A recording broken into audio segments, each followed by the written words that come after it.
Shingeki no Kyojin atau AOT menjadi salah satu anime populer dekade ini. Karya dari Hajime Isayama ini secara tegas membawa tema kebebasan. Namun, manga garapan Isayama ini mendapatkan beberapa kritik keras akibat akhir dari manga yang dia buat. Mereka, orang-orang yang mengaku fans AOT atau sebatas membaca manganya dan menonton animenya, berpendapat bahwa ending cerita AOT justru tidak menggambarkan kebebasan sama sekali. Dan sebagian mengkritisi perubahan watak karakter yang terlalu dipaksakan di akhir. Di sini gue mencoba membahas kritik pertama tentang AOT yang tidak merepresentasikan arti kebebasan. Jadi apakah Hajime Isayama gagal menggambarkan kebebasan di dalam karya terbesarnya tersebut? Kenny Ackerman mengatakan sesuatu sebelum kematiannya sembari membayangkan kehidupan yang telah dia lalui. Everyone had to be drunk on something to keep pushing on. Everyone was a slave to something. Sayangnya, apa yang dikatakan Kenny ini lebih merepresentasikan dirinya sendiri dan bukan tentang semua orang. Kenny secara tidak langsung menolak kebebasan itu sendiri dengan melihat bahwa status bebas dalam diri seorang tidak dimungkinkan sebab mereka selalu terikat dengan suatu motif entah itu personal ataupun eksternal. Kenny dalam konteks ini adalah representasi para fans AOT yang menganggap bahwa manga atau anime ini gagal membawa nilai kebebasan itu sendiri. Lebih tepatnya, mereka tidak pernah mengerti apa arti kebebasan yang sebenarnya. Und ist denn richtige Freiheit, richtig verstanden, überhaupt möglich? I think it is, but here it may sound almost conservative, but I think real freedom is not this superficial freedom of choice, like we go to a patisserie and I don't know, Erdbeertorte oder Vanillen. Die ganze Auswahl an Möglichkeiten. No.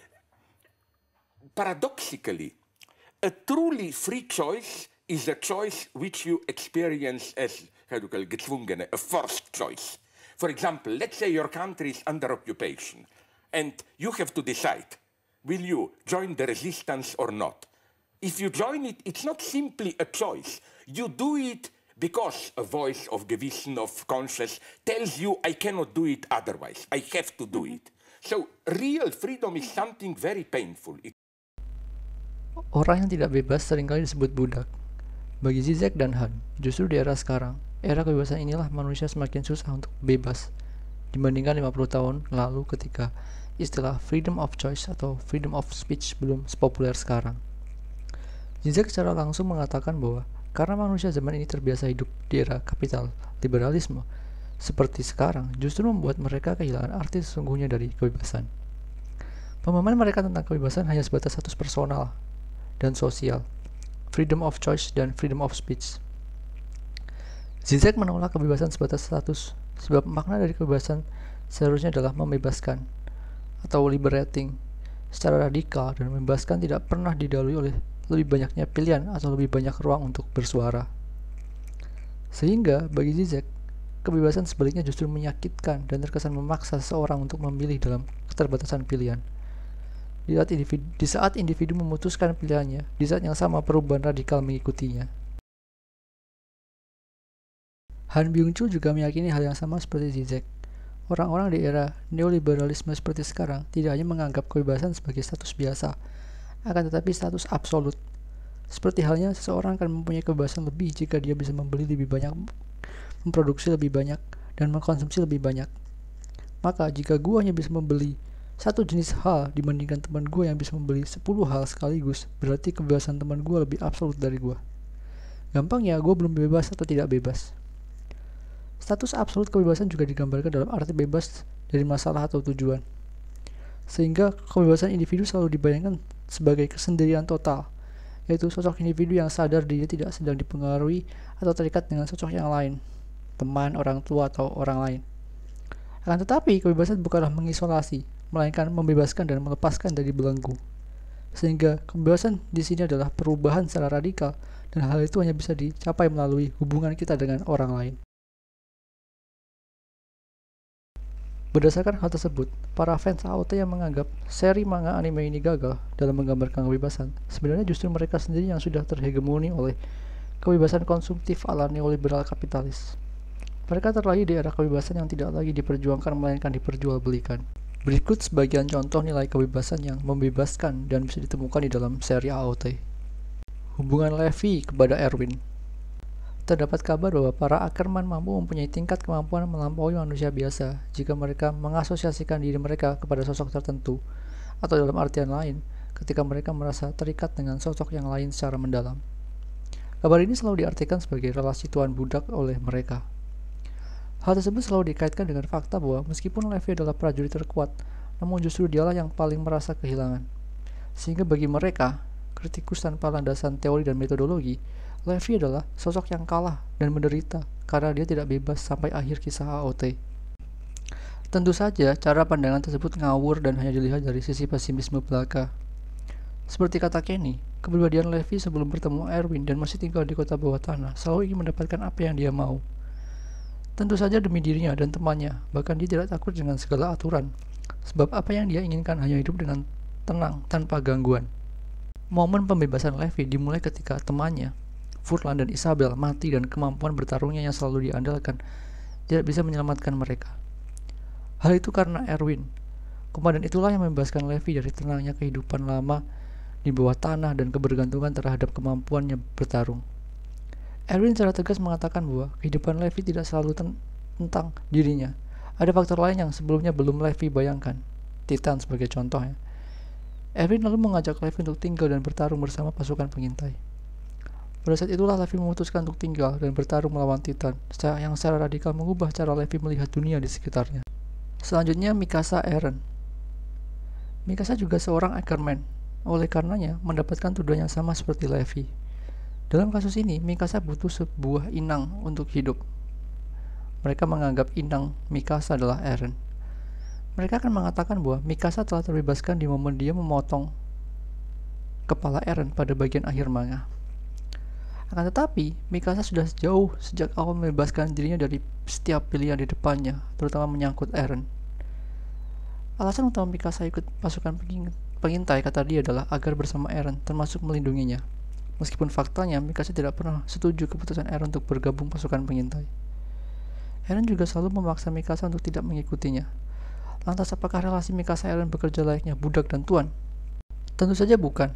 Terlepas bahwa Zeke pernah mengatakan bahwa terdapat semacam cinta, kita coba untuk tidak membahasnya dulu. Mikasa selalu di dalam perubahan radikalnya, sebab dia tidak melihat Eren sebagai sosok yang memberi pilihan, akan tetapi Eren adalah sosok yang memaksa Mikasa untuk menentukan. Semua itu jelas digambarkan pada saat Mikasa diculik dan Eren berusaha menolongnya. Di saat Mikasa ketakutan dan tidak tahu harus berbuat apa, Eren berkata, "Fight, you must fight. If you win, you live. If you lose, you die. If you don't fight, you can win." Eren yang hampir kalah dari salah seorang pencuri tiba-tiba diselamatkan Mikasa yang dengan cepat membunuh pencuri tersebut. Alih-alih dari awal berlindung dan bergantung kepada Eren, Mikasa sadar bahwa hal tersebut tidaklah cukup untuk mengetahui bahwa Eren pun juga akan mati jika dia hanya berdiam diri. Mikasa tidak hanya memilih untuk hidup, tetapi yang paling penting, dia memilih untuk bertarung. Karena Mikasa masih akan hidup meskipun tidak bertarung dan memilih untuk kabur. Pada saat itulah Mikasa tidak hanya mengalahkan si pencuri, Mikasa juga mengalahkan Eren dengan membebaskan dirinya, dengan menentukan pilihannya, dan tidak serta-merta mengikuti segala ucapan maupun perintah Eren. Mereka akan bilang, bukannya Mikasa dalam posisi itu sedang mengikuti perkataan Eren. Tentu bukan, jangan memutar balik sebab akibat. Mikasa memutuskan bertarung karena dia ingin hidup, bukan karena Eren. Eren memaksa Mikasa untuk menentukan, namun Eren tidak punya kuasa dan pengaruh pilihan mana yang akan Mikasa ambil. Karena sekali lagi, Mikasa masih bisa hidup tanpa harus bertarung, yaitu dengan kabur dan meminta bantuan orang lain. Yang terakhir dalam contoh ini adalah Eren dan Freedom. Topik ini menjadi sasaran utama kritik terhadap AOT, yaitu tentang Eren dan kebebasan. Banyak dari mereka mengatakan bahwa Eren tidak pernah bebas, dikendalikan kebencian dan semuanya hanya untuk motifnya adalah dendam. Sekalipun jika ada kebebasan, Eren bagi mereka telah diperbudak konsep kebebasan itu sendiri. Ujung-ujungnya mereka akan mengatakan, power tends to corrupt. Absolute powers corrupts absolutely. apakah tidak ada quote yang lain? Lagi pula, kita tidak lagi hidup di dalam disciplinary society. Terlepas dari hal itu, kritik mereka terdengar dangkal dan malas untuk melihat persoalan lebih substansial tentang kebebasan. Lalu bagaimana Eren bisa dikatakan bebas dalam artian mampu membebaskan dirinya? Terdapat banyak sekali contoh yang bisa dijelaskan mengenai Eren di dalam AOT sejak dia kecil sampai panel terakhir manga. Tapi salah satu yang berkesan adalah ketika Eren bertemu Zeke dan Ymir setelah kepalanya tertembak Gabi. Pada keseluruhan panel cerita di situ, Eren menunjukkan bahwa dirinya tidak pernah dipengaruhi ayahnya maupun punya misi yang sama. Meskipun beredar teori tentang Eren yang mampu melihat masa lalu ataupun masa depan, namun tetap saja teori tersebut tidak pernah bisa menjelaskan mengapa Eren memilih pilihannya daripada kemungkinan lain yang ada. Singkatnya, meskipun teori tersebut memperlihatkan semua pilihan yang tersedia, bukan berarti teori itu tahu isi atau konten utama mengapa salah satu dari pilihan yang tersedia lebih baik dari yang lain bagi sosok tertentu. Apa yang bisa mereka lakukan adalah mencocokkannya dengan tindakan selanjutnya karakter akan lakukan atau hasil akhir cerita. Kembali ke cerita, Eren tidak bisa berbuat banyak sebab telah membohongi kakaknya. Dan Ymir lebih memilih Zeke karena dia keturunan kerajaan. Eren mencoba melepaskan diri menuju Ymir, di mana di saat yang sama, Zeke menyuruh Ymir untuk membinasakan kaum Eldia dengan membuat mereka tidak lagi bisa berkembang biak. Pada saat itulah Eren memahami apa yang diinginkan Ymir daripada sekadar mengikuti perintah darah bangsawan, yaitu pembebasan. Sehingga langkah pertama untuk bebas adalah memutuskan pilihan seperti yang Eren katakan kepada Ymir. Kamu bukanlah Tuhan, kamu juga bukan iblis, kamu itu manusia, maka tentukanlah. Eren tidak hanya membebaskan Ymir dari relasi dialektis tuan budak di dalam dirinya untuk menjadi sosok yang menentukan untuk pertama kali. Eren juga membebaskan dirinya karena menurut pandangan masa depan yang sempat dia lihat tentang pembunuhan massal, dia tetap memilih melakukannya. Tentu saja pasti ada pilihan yang lain, akan tetapi Eren memilih yang satu itu.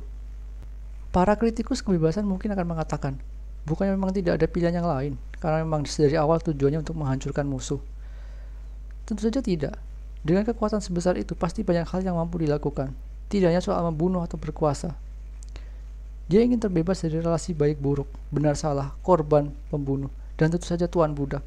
Sehingga dalam konteks ini, mengapa Eren tidak mau mengikuti kakaknya? Karena Zeke berada di dalam hubungan tuan budak. Zeke beranggapan sebagai korban karena telah dilahirkan sebagai Eldian, berdarah Titan sekaligus sebagai tuan yang bertanggung jawab untuk mengakhiri semuanya. Sedangkan Eren merasa tidak pernah mempunyai hubungan dengan hal semacam itu, sebab dia bebas, sebab dia telah terlahir di dunia ini dan akan terus melangkah ke depan. Dari sini bisa terlihat kalau kebanyakan orang menganggap AOT sebagai seri yang gagal, khususnya dalam konteks ini tentang tema kebebasan, adalah mereka yang tidak punya referensi bacaan tentang arti dan konsep tersebut. Mereka hanya menganggap diri mereka memahami kebebasan berdasarkan apa yang mereka dengar setiap hari entah dari manapun. Mereka juga terkesan hanya bergantung pada cocok logi dan kurang dalam pendalaman serta penggunaan metodologi berpikir untuk menganalisis suatu persoalan. Akibatnya, tidak ada narasi yang dibangun untuk menunjukkan posisi mereka serta menjustifikasi apa yang mereka yakini. Orang-orang seperti ini pada akhirnya hanya melempar 1-2 kalimat yang dia anggap benar, tanpa ada argumentasi yang diandalkan di belakangnya. Di era di mana kebebasan tidak lagi dipertanyakan, sebab sudah menjadi status dasar sejak lahir, di saat itulah waktu yang tepat untuk mempertanyakan lagi apa arti kebebasan yang sebenarnya. Untuk AOT sendiri, anime ini memang membahas banyak hal, tapi dalam pembahasan kali ini, gue meyakini konsep kebebasan menjadi tema utama yang sejak awal sampai akhir serinya begitu kental digambarkan oleh pengarangnya. Lalu, hal penting yang harus digarisbawahi di sini adalah kebebasan berdiri di dalam dirinya sendiri.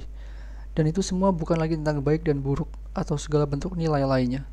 Jika seseorang mencoba memahami kebebasan dengan mencampurnya dengan moralitas, maka sebenarnya kamu sejak awal sudah tidak bebas.